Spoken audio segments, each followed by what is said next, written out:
Teacher ने आमिर से पूछा, गुस्ल के कितने प्राइस होते हैं?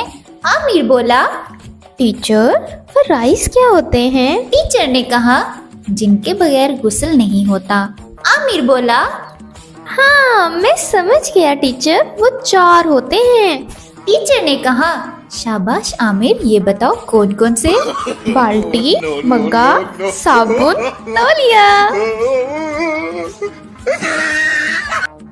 एक लड़का जब भी कपड़े धोता उस दिन जोरदार बारिश हो जाती। एक दिन तेज धूप निकली। लड़के ने शुक्र अदा किया और सर्फ लेने के लिए चल दिया। लड़का दुकान के करीब पहुंचा ही था कि जोरदार बादल गरजने लगे।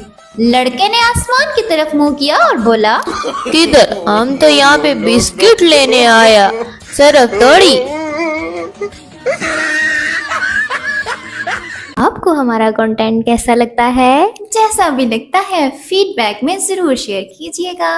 और हाँ, लाइक, शेयर और सब्सक्राइब करना मत भूलिएगा।